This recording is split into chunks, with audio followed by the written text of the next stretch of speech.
just as I was saying, as I asked you, if anthropology itself is a science, and in their digging, those physical anthropologists who go out there and dig up and discover things that do support it. Such as? You have anthropologists who dig, who make excavation digs. Okay, let's cut to the chase. Things that let's cut to the I'm sorry. Stefan, may I? Yeah. Well, so let's cut to the chase. What have they discovered? Have they discovered anything that's evidence that any supernatural events ever occurred? Okay. There has been even fossils themselves of men who have been over the height suggested by evolutionists, because evolutionists have said that we have developed and grown up from a smaller form to being bigger than we are now, and there have been bones of a man who feet tall. Wow. There's individual variation even to people now. This is just assuming, without even looking at any of the references, this is just assuming that what you're saying is true. There's height variations among modern-day humans now.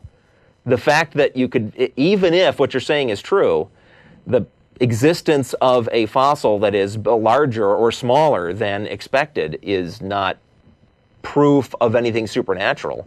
Does this fossil have like attachments for wings or something? No, it's what are you claiming that it is? It's fully human. It's fully human, 12 feet tall. Did it have? Okay, so you're saying it was 12 feet tall? What? Yes. 12 feet tall? I think we'll have Matt. Matt's going to do the research on this. I think you've been getting your information from very unreliable sources. I recall pictures of guys excavating giant skeletons, and those pictures have been demonstrated to be fakes. What was the one in England, the famous one in England that was a statue? Things like Ramapithecus and all those guys, haven't they proven to be fake too? And also the other quote-unquote missing links? No. First, okay, wow. Hang on. Let me backtrack a second. First of all, your conspiracy theory thing falls apart the second you realize that atheism and evolution are not tied together, and that there are tons of Christians and other religionists who accept that evolution is a fact. Oh yeah, and I have one more comment on that. It is a fact. It is supported by evidence, and even one of the current head of the NIH, who is the former head of the Human Genome Project, has said that even if there were no fossils, the DNA evidence alone would be enough to confirm common ancestry. This is an evangelical Christian who I despise for all sorts of things, and yet he is unwilling to buy into this nonsense that you're buying into because the science does not support it.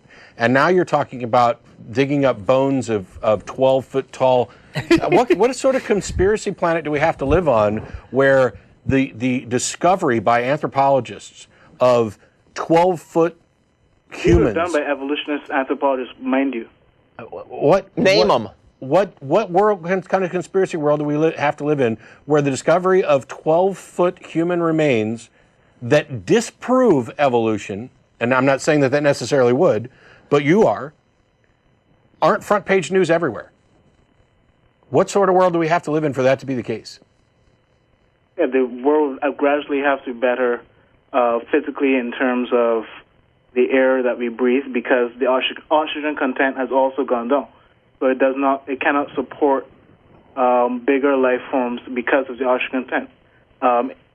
Because what I'm saying that this supports it, if someone who believes in the Bible, where Genesis 6 says that there were giants in the earth, you missed something very important a minute ago. And that is when I said that you can find things that are consistent with the Genesis account, yet they do not confirm it. In much the same way that anthropologists 1,000 years from now can dig up New York, but that doesn't confirm that there was a Spider-Man. So the fact that you might find bones of somebody doesn't mean that the biblical account of giants or Nephilim or anything else are accurate. And even if there were some grain of truth in there, none of that gets you back to the supernatural claims that are behind it. This is not the way reason is done. This is not the way a rational evaluation of evidence is. You don't begin with this and see how much evidence you can find that is consistent with it. And speaking of which, that reminds me, this is something I've wanted to say since the beginning, where you said, Christians have their evidence and atheists have their evidence, and Matt has rightly pointed out that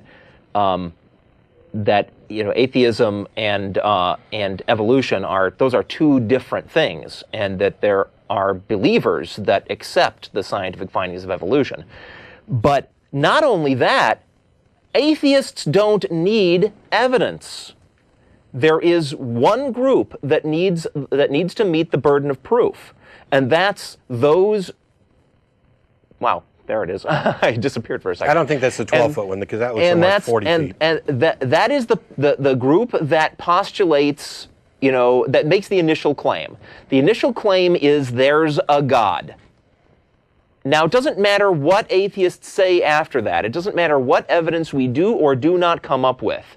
The burden of proof is on the believers to show that their claim is true.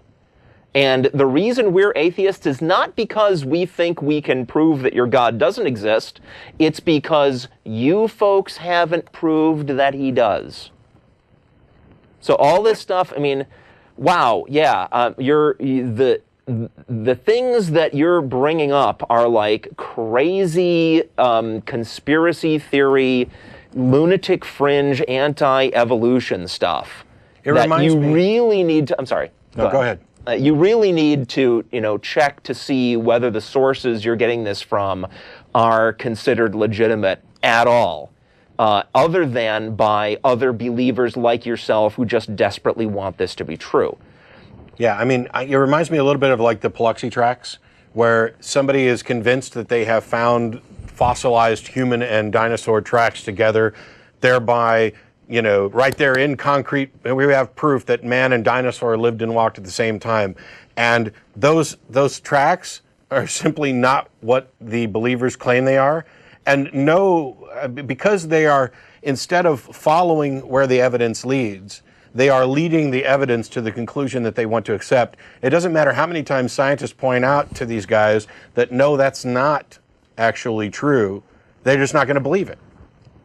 And so it lives on, especially on creationist sites on the internet.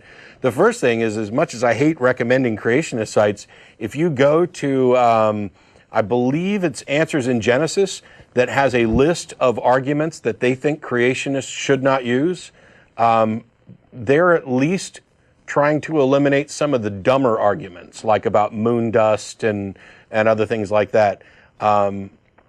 I'd recommend that as a starting point. And then when you're done reading that, go to Talk Origins and read the other arguments. There's an index of creationist claims there, and it's everything from what you were talking about here to the giants. The information is available. I don't know for a second if it would convince you, because you're of a mindset that this evidence that confirms your beliefs is credible, and the scientists won't accept it because they have some sort of agenda to push.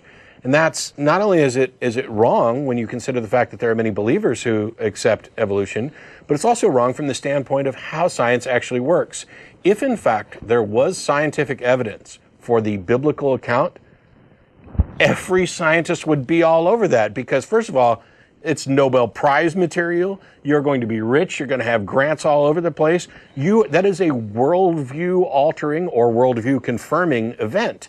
And to play it up as if there's some anti-creation science thing that has taken over the world and won't let the truth come out, it puts you in the tinfoil hat group. So, what is the center of evolution anyway? What do you mean?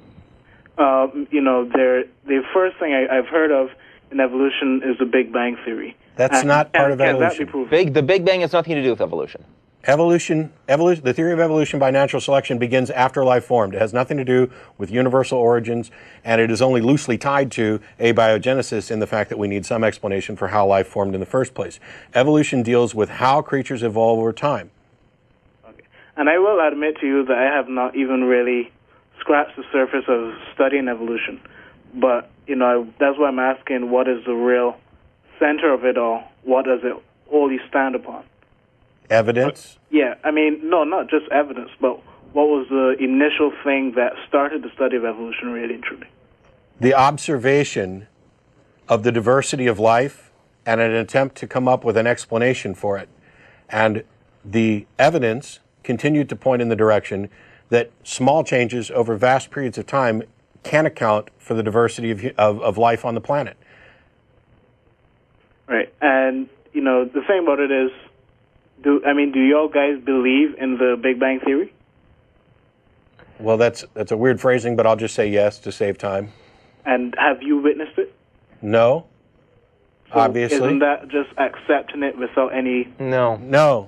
No, because look, the evidence for a God, the evidence for God is like visions, and dreams and claims of divine visitation and things like that. The evidence for the Big Bang is like, carefully measured, carefully taken measurements of the natural forces in the real world.